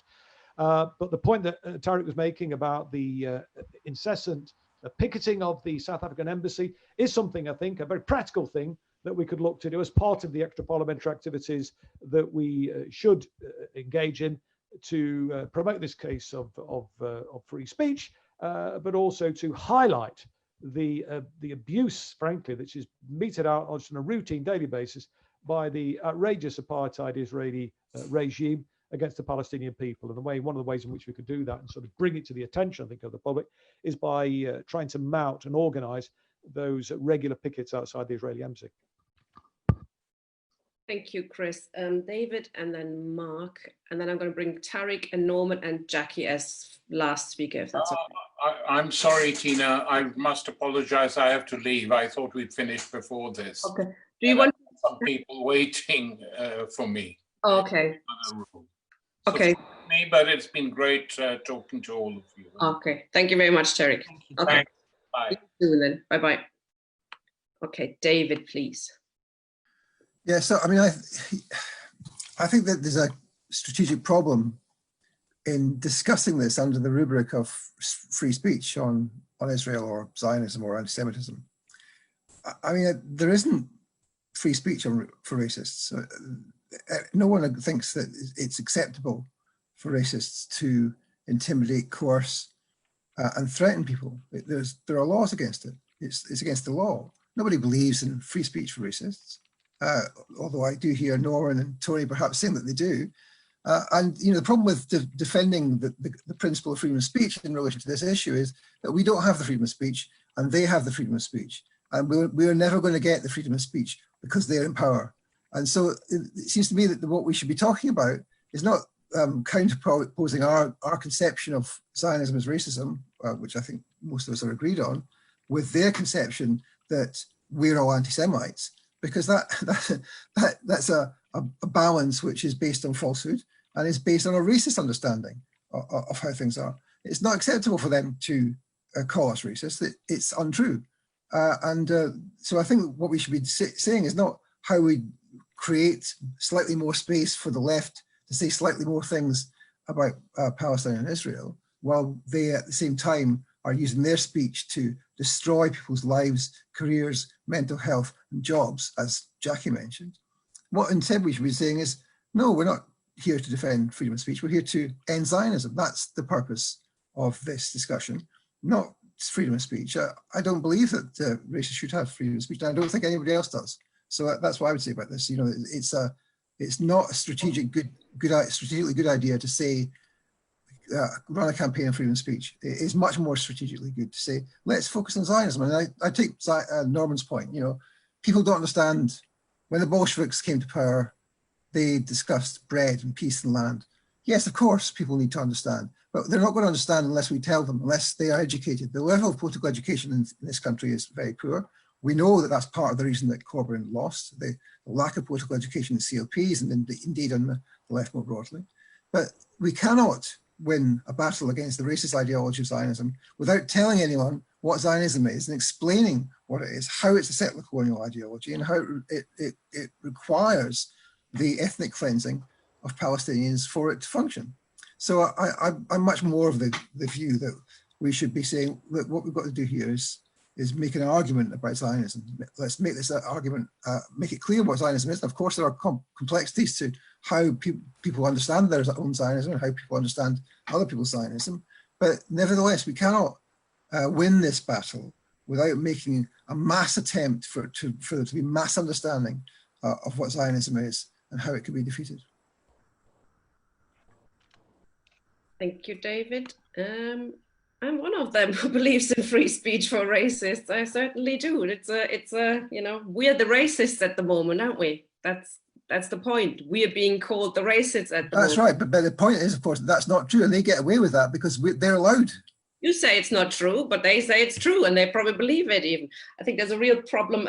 You know, if you're probably not, I don't know if you call yourself a Marxist or not, but Karl Marx and Rosa Luxemburg were very, very clear that without free speech, you're never going to win the whole working class to the idea of socialism. There's so many ideas in society, and you have to let them out. You can't push them down. You can't push them underground. You can't push the ideas of the powerful down.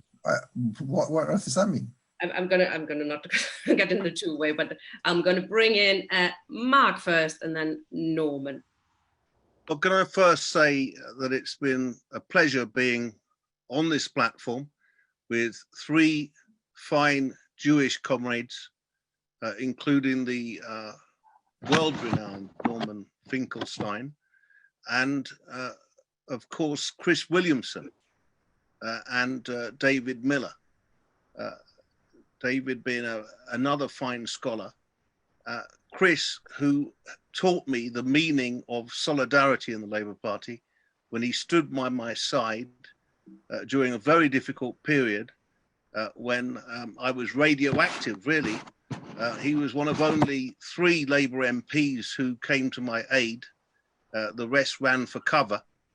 And I pay tribute to you, comrade, for that help that you gave me, including turning up at my hearing when 50 white MPs, Labour MPs, marched against me in a scene that wouldn't have been amiss in Mississippi burning in 1964, when, of course, 2 Jewish civil rights comrades died alongside a black activist fighting for voter registration in the Deep South. That's the sort of solidarity I want us to return to as black people, as Jewish people. And it's been harmed by the weaponization of anti-Semitism by unscrupulous right-wingers who don't give a damn about fighting anti-Semitism or fighting the racism that black people face on a daily basis. We only have to think about Breonna Taylor and George Floyd in America and the revulsion worldwide that sparked all the uprisings. Now, I'm optimistic when it comes to the Labour Party. Surprise, surprise. I would have disagreed with Tariq, actually, who I think was quite, you know, sort of negative about our potential as the left to recapture it. My belief, I agree with you, Chris, is insurgency. This is what Peter Tatchell was saying in 1981 when the Labour Party NEC refused to at first endorse him. In the end, that they did. But he was talking about extra parliamentary activity, not just gay rights. He was talking about insurgency. He was talking about a rent strike, that there should be a picket of parliament. That was his crime, you know, and of all people, a left winger, Michael Foot, was arguing against him being endorsed. And this was a time when they tried to keep Tariq out of the party as well, which they succeeded in doing. I think we've got to learn lessons as the left. I think we've got to learn the lesson that what the Jeremy Corbyn project did, if you want to not personalize it, in appeasing, apologizing and capitulating to our enemies as socialists was wrong. And I don't just accept that, oh, it was his advisors, Seamus Milne, Carrie Murphy, Andrew Murray, you know, that they were on the wrong trajectory, desperate to get him into number 10 and John McDonnell into number 11. And that's why they did this. Because I've been a leader of the Labour Party black sections in the 1980s and then the Anti-Racist Alliance, the largest black movement in Europe at the time. And you are advised, but in the end, as a leader, you decide. And Jeremy must take responsibility for hurling us under the bus or a bus. And he's got to have a moment of reckoning that that was actually a mistake along with Brexit and one of the reasons why he lost the 2019 election. I agree with Norman. Most people in the public wouldn't have understood, perhaps, this whole internecine war over anti-Semitism. But what they would have understood is that Jeremy Corbyn did not stand by his allies, did not stand by his friends. And as working class people, we know that that is a very important principle. And that's what I used to hear down the pub. He's not a leader. And that was one of the reasons why people said Jeremy wasn't a leader, because he didn't stick up for his own. And I'm very saddened by that. I'm optimistic that we've got a future if we organise in the workplace, on the streets, in our communities, and we launch the fight back from outside the party. I don't think it can be done from within, because the victory of the right under Blairite Starmer. You've got something over the microphone. You've got something over your microphone. Sorry. I don't think we can win necessarily in the party. I think that we will win outside. We will reclaim the party from outside, in our communities, in our workplaces, on the streets, as Black Lives Matter has shown us, as Occupy has shown us, as Extinction Rebellion has shown us, and the animal rights campaigns have shown us. That is where the struggle is, and I relish that challenge.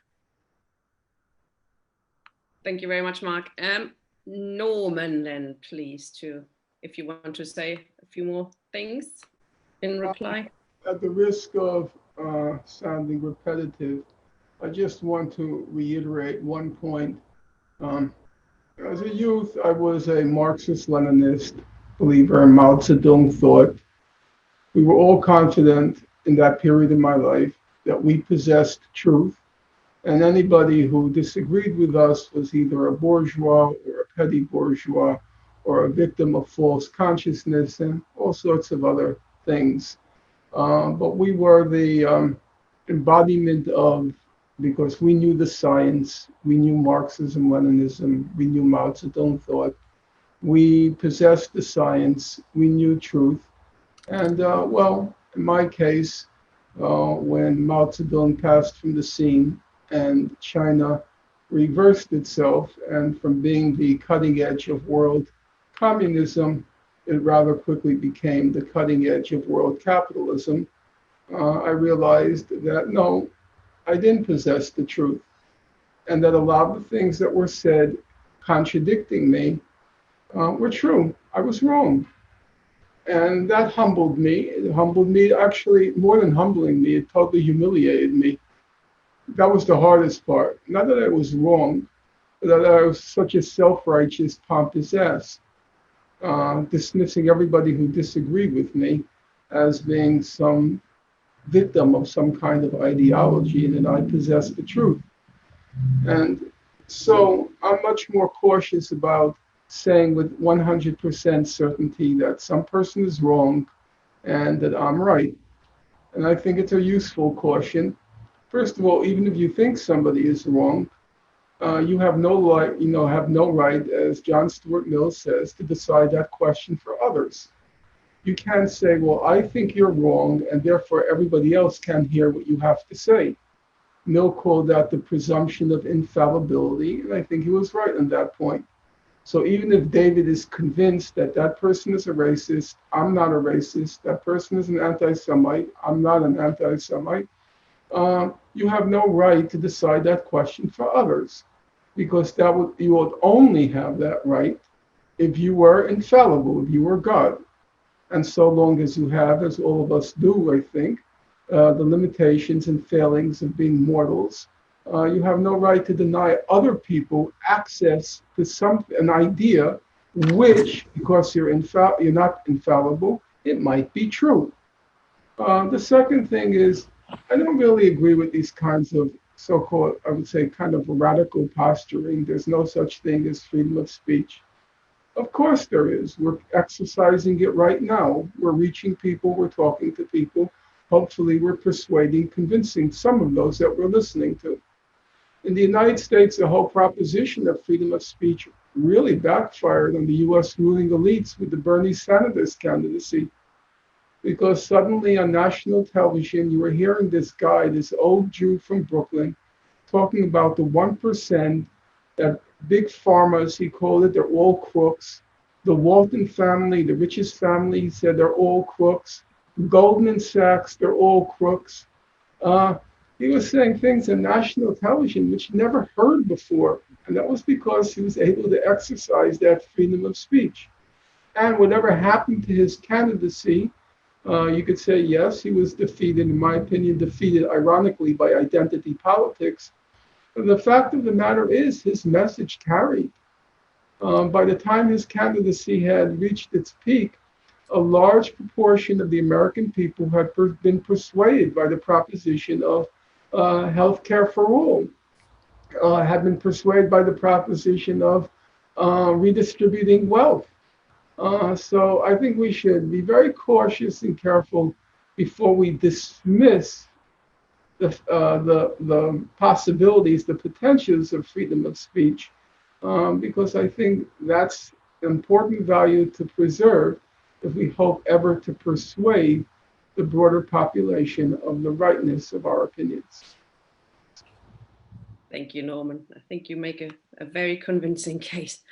Okay, the last person, I would also say there's a difference between free speech and for racists and not letting racists attack you, or opposing them when they're on the street. That's quite a big difference there. Okay, Jackie, to be the last speaker now. Thank you. Thank you. One thing I want to say I've noticed on a discussion, and it's the kind of thing that comes up again and again, and it's about thinking that disagreeing or debating with people is about division, that this is an example of division on the left. Disagreeing with people, debating with people is how you come to a position. If you have no division, then you might as well not speak at all. So let's just get over that and stop thinking that the way that we actually move forward is through pretending we all have one position. We don't. I want to just say one story that happened to me, and I think it was Wes Streeting, who at one point, when the witch hunt, I can't say it was at its worst, because it's not like, for me, it's actually calmed down at all. I mean, last week I was in a couple of newspapers yet again, because they can't quite burn the witch, but never mind. I think it was Wes Streeting who said in a tweet, if Jackie Walker wants to come with me to my local synagogue, I will debate her. And I messaged him and tweeted to him publicly, and I said, yes, anytime you like, I will do it. He then blocked me. That's the point. That's the point, that as socialists, we should not be frightened of free speech. The second point is, my profession at one point was as an anti-racist trainer. How you move racists is by going into dialogue and beating them politically. The law can take care of racism, which is, that kind of violent racism that threatens people. Personally, I want to defeat racists in the same way that we defeated UKIP on the streets in Thanet, in the same way that I converted racists when I was acting as an anti-racist trainer, through dialogue and through actual exemplifying for them how we can actually see the world in a way that makes it easy and great and beautiful and beneficial for us all to live in. So do I believe in freedom of speech? Yes, I do. Do I think that we should ban racists? Do I think we should line up and forbid racists to speak? No. I think we should enter in dialogue with Wes Streeting, with Louise Ellman, with the Board of Deputies, with them all. And it's the fact that they refuse that debate. It's the fact that we are so scary to them that they have to give a commandment that should people dare to speak on a platform with me, they will also be burned. That shows you how powerful the word is, and it destroys all of us if we undermine that.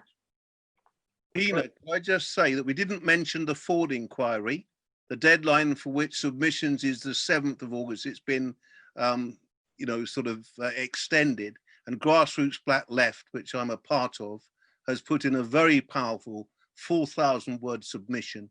And I encourage other people to, even though it's been sabotaged to an extent by Starmer, I still think that we need to use it as an opportunity. Yeah, quite right. We're also doing, Labour Against the Witch Hunt is doing a counter conference on the leaked report. So when the result of that Ford inquiry, which we can guess now what it's going to be, we want to organize a counter conference that I think pretty much everybody on this platform is coming to as well. I think that was a really, really good discussion. It was really worthwhile talking about the issue of what freedom of speech actually means. And I think we've got a bit of a few differences there amongst us, which is not a problem, as Jackie said. That's how we develop ideas. So I really enjoyed that. What we can concretely do is exactly what Jackie hinted at and Tony hinted at in their contributions. Not accept the making of unpersons for a start, which is of course what the Board of Deputies and Keir Starmer is doing, which means that, you know, Marc, Tony, Jackie, Chris, myself, everybody who's been expelled is now, it's a problem if you speak on a platform with them. Don't accept it. Invite them to your meetings. There's CLP and branch meetings again. Invite them to your trade union meetings. Get into trouble, yes, but the only reason to stay now in the Labour Party is to fight, surely. So at least try it out. Have motions in support of the comrades, have motions against the Board of Deputies, 10 pledges, and against implementing them. There's plenty of model motions on Law's website, on Labour Left Alliance website, and just do not accept it. It's the small and the little fights I think we can launch now. But I really enjoyed that, and I'm sure that's not going to be the last session in that series, in this campaign. So thank you very much, everybody, and we'll see you soon. Bye-bye. Okay, thank you very much, everyone.